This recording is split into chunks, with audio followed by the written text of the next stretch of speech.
So the geniuses over on MSNBC were having a conversation about the attempted insurrection on January 6th, or as I call it, the Diet Coup attempt. Obviously, they're disgusted by it, as pretty much all of us were. The overwhelming majority of us were. There's a guy on the panel here by the name of John Brennan. He's become a bit of a resistance hero. John Brennan made a comment that went sort of viral. Let me show you that, and then we'll discuss. Started with Katie Benner's great new reporting about the investigation into police officer. It renders, at best hypocritical, at worst cynical and false, any notion that the Republicans care about the lives and the safety of law enforcement. Well, I must say, to Claire's point, I'm increasingly embarrassed to be a white male these days. And light of what I see of my other white males saying, but it just shows that with very few exceptions, like Mitt Romney, Liz Cheney, Adam Kinzinger, there are so few Republicans in Congress who value truth, honesty, and integrity. And so they'll continue to gaslight the country the way that Donald Trump did. And the fact that this has such security and safety implications for the American public and for the members of Congress, again, as Claire said, it is just a disgusting display of craven politics that really should have no place in the United States in 2021. So the part that went viral, of course, is at the beginning where he says, "I'm increasingly embarrassed to be a white male these days because of things other white men say." That is so telling that he says that, because this guy was the former director of the CIA. He oversaw torture, illegal, unconstitutional torture, illegal surveillance, spying, and he oversaw the drone program, which killed 90% civilians. 90%. 90%. He didn't say, "I'm embarrassed to be a former CIA director.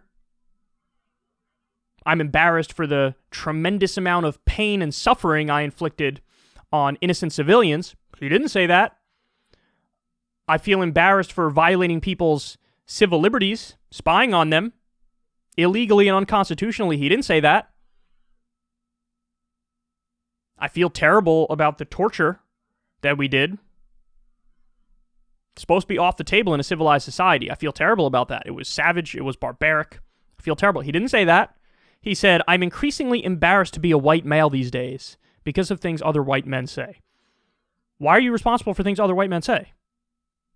That makes absolutely no sense. Would you say to a black guy, "Hey, you're responsible for something that this other random black person who you don't know what they said.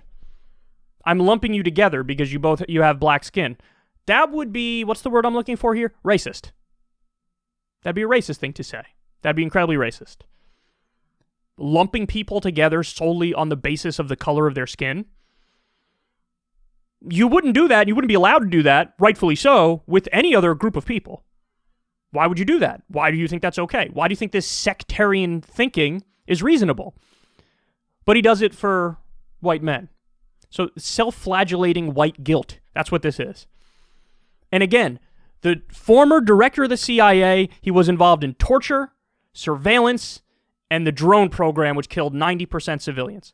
Doesn't feel bad about that. Doesn't feel bad about being a warmonger and a war criminal.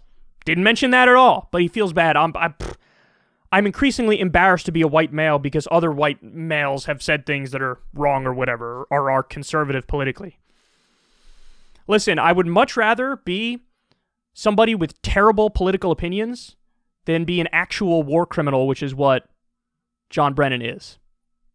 And then, of course, he had to slip in there. There's so few on that side of the aisle that believe in truth, honor, and integrity. And who did he bring up? Liz Cheney. Another person who has never, ever, ever met a war she didn't like.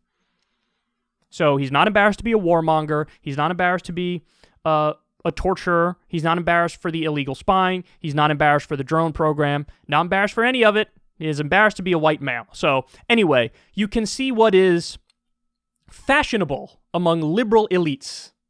This is the new thing. Listen, I'm not making it up. You guys are seeing it with your own two eyes. What's fashionable among liberal elites and democratic elites is lean in hard to identity politics. leaning hard to sectarianism. And that makes them feel like they've out-lefted people on the actual left.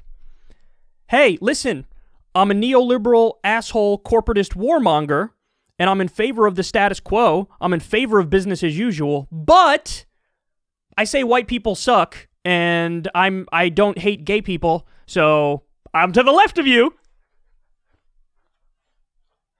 It's it's the classic thing that the Biden administration is doing. Let me put a transgender person here in my administration. Let me put a Native American person here in my administration. Let me diversify everything in sight, but don't ask me about my policy towards Venezuela, where I'm continuing Trump's policies. Don't ask me about what I just did in Syria with the illegal bombing, which is illegal under U.S. law and international law. Don't ask me about my, perpetuation of the status quo or my rampant corruption. Hey, my Secretary of Defense is black. Hello? Come to find out that black Secretary of Defense took over $1 million from Raytheon because he sat on Raytheon's board. If you're pointing that out, it's probably just because you hate black people and you're racist, not because you hate corruption. So they use identity as a shield to obfuscate from what they're really doing. They're trying to make you think, I'm woke and I'm to the left of you because I'm talking about race and stuff, even though I'm a corporatist, neoliberal warmonger and war criminal. Ignore that part, but I said white men are bad, so don't you think I'm so left and woke? Pathetic. John Brennan should feel embarrassed because he's a torturer, illegal spire, and overseer of the drone program. He's a war criminal. That's why you should feel embarrassed. It should have nothing to do with the color of your skin.